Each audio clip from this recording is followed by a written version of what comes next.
unique situation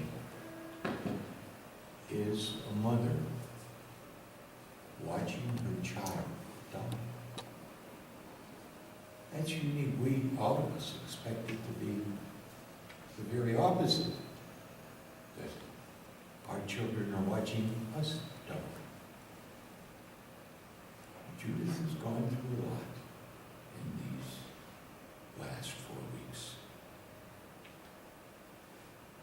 But from the depths of her being, she has some thoughts she'd like to share with us. Judith?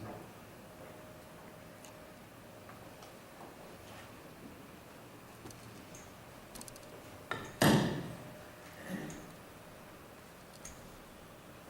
might cry, and if I do, that's okay. Thank you all for coming. I really appreciate it. Gavin didn't know a lot of people here, so I'm very grateful for those of you that knew him. He was the bravest man I've ever known. Do you know what he liked to do above all things? He liked to eat. And for almost 5 weeks, he neither ate nor drank. And it took huge courage. But he lived his life with huge courage. He was not a typical person. He didn't care about culture or social values. He had his own drummer. He had an IQ that was off the charts. If you wanted to know something you didn't need to Google, you just asked Gavin. He would come to you with the weirdest facts. He had a sense of humor, and he had a frustration level that would sometimes explode beyond most of our capacities to deal with. But that's because he was so creative, and his reach always did exceed his grasp. Here's a thing he wrote when he was 8.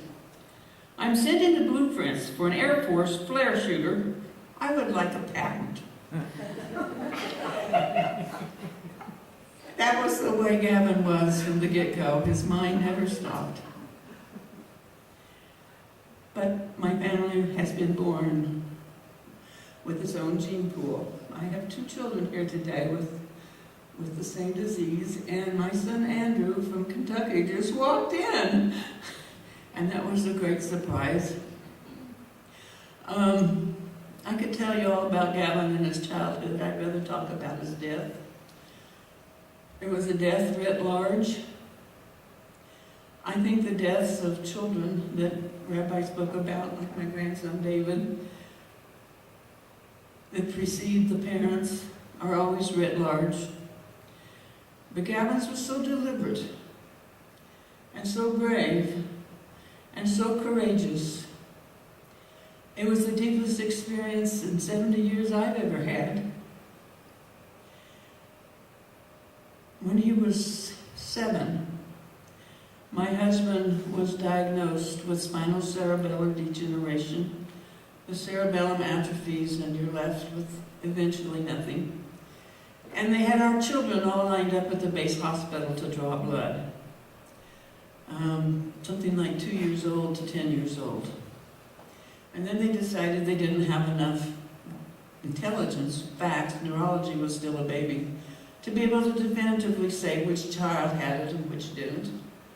But Gavin looks at 7 and says, my dad has a disease and I'm like my dad, and I get frustrated, and I am not very graceful, and I have my dad's disease.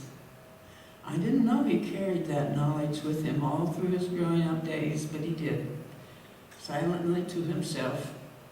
He wasn't officially diagnosed till about 30. But as he said, I have known for 40 long years, and it's long enough. He was converted here, I don't remember the 8th or the 9th. It was a beautiful, beautiful service. And on Monday morning, he wheels into Betty's office, who's here, the head nurse, and says, okay, I'm done. Enough is enough. I don't need to suffer anymore. I'm not going to eat or drink now. I was not surprised by his choice. He said for a long time he didn't want to live anymore. is wheelchair bound and catheterized and couldn't talk well, and life was more down than up, and he didn't see much point in it anymore. I was surprised he picked that day after the beauty of Friday night. And I asked him, I said, how come you picked it right after conversion? And he said, Mama, he said, it fulfilled something in me. I'm complete now, and I'm ready to go. He said, I have found my own bona fide faith in Yahweh as a Jew, and I have made my peace with all my questions and doubts about God. He talked like that. How many people say their own bona fide faith? But he did. And he said he prayed. And this is how Gavin prays.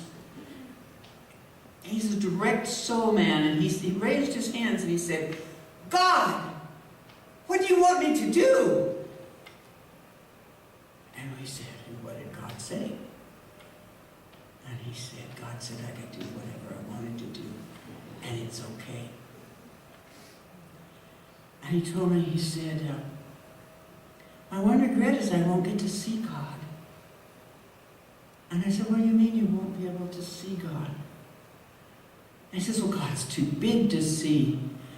God's more myriad than the ocean. You can't see every aspect of the ocean. How could you see every aspect of God?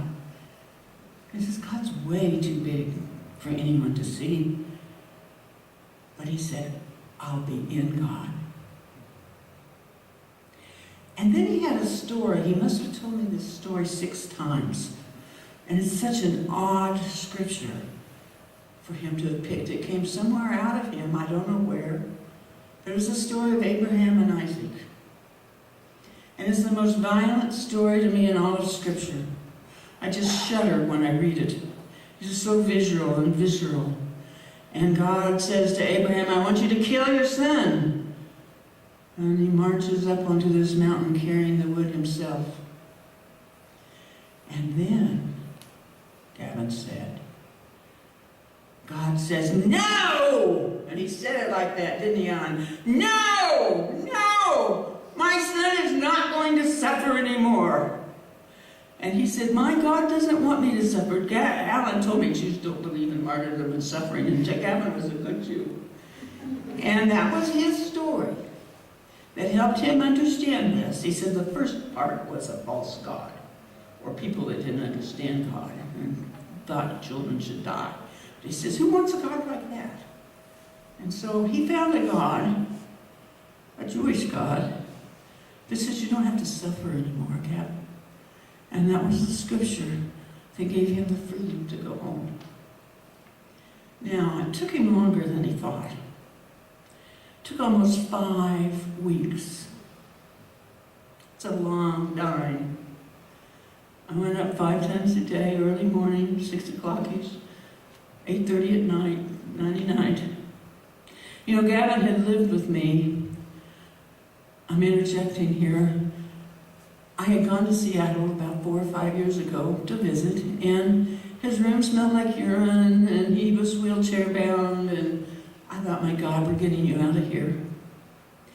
And we were all set to bring him and thought things were all cleared and no nursing home would take him. And so I kept him in my own little tiny house for 9 months, my bed in the living room, urine buckets at 2. And we got very, very close. In the night, he would say, 99 Mumsy. In the morning, I would go, did a little dumpling. You've only got one sock on. And yet, we became friends in ways that I think adult children don't get to become with their parents very often. And so I lost a good friend. I'm friends with my other children too, but there was something in that long-term care that became very, very rare and special, even though a lot of words weren't said. Well, anyway, in those 5 long weeks, I would visit Gavin. And the last 5 days, I didn't leave except to go to the bathroom. And I want to share my biggest thank you is Alan. Those 5 weeks would not have been what they were without Alan. It was the most remarkable death in the entire world that I could imagine because of Alan. And he showed up every day with a little video camera and said, "Okay, Gavin, first thing you gotta do is tell me 3 funny stories. It's your homework." "Oh, not the rabbit that followed me home in the wagon one day, Mother. It just followed me home." Those kinds of stories, you know. And then Alan would say, "Well, now, what are you doing? What's this about?" And Gavin would explain what he was doing and why he was doing it. And he wanted to make a documentary. I don't know if, I think it was Gavin's idea and Alan did it. And Gavin felt like there's not enough people that know about this kind of death. It's not a Dr. Kevorkian. It's not medically assisted suicide. You simply stop nurturing yourself and say, "Here I am, God." And so day after day, Alan would come with his tape recorder and get Gavin to tell of his life and of his story and of his beliefs. And it's all down in writing. And he wants to be able to share it with other people who have long-term, horrible, purposeless, endless death. So that perhaps there are some other people that might want to choose this way too.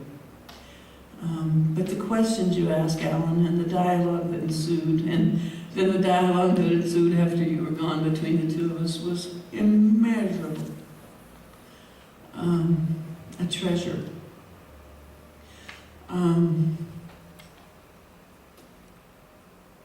It was a hard death. The last day he would go,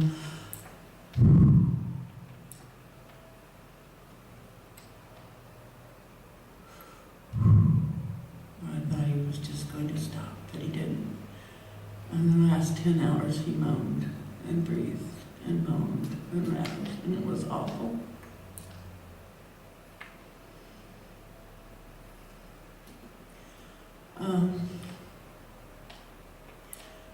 He was the bravest man I've ever known, and I wasn't too shy.